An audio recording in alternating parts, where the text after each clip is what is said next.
Hi, I'm here today with the Gleaning project.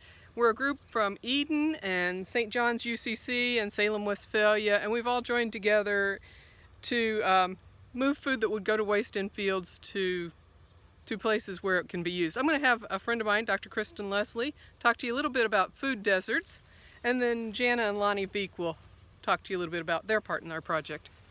Hi friends, it's nice to be here.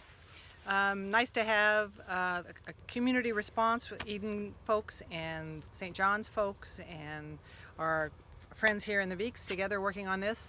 So one of the things we're aware of with food deserts is that in so many urban areas where there are not good produce stores and where so much of fast food is marketed to urban youth and particularly African American communities, and so they don't get good produce, they don't get good vegetables. It affects their health, it affects their longevity.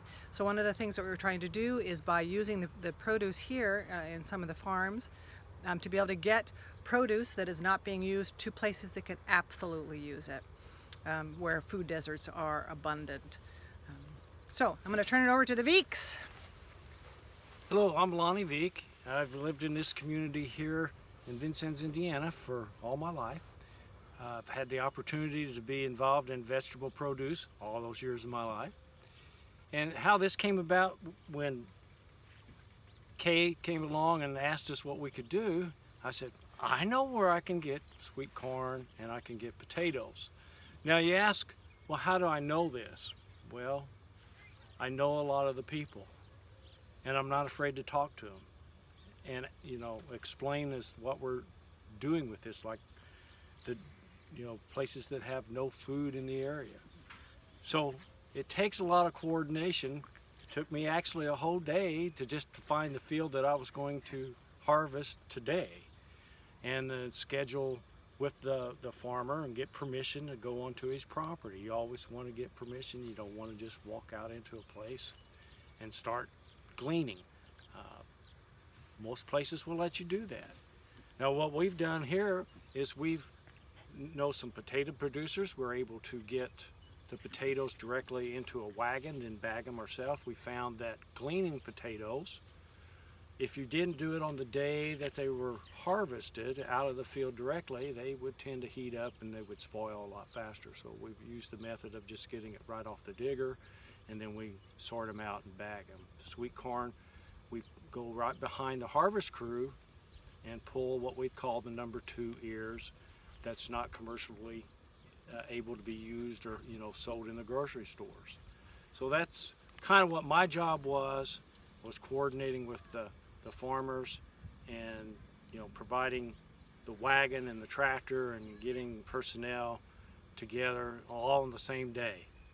So it's not a hard job, it's just don't be afraid to talk to somebody.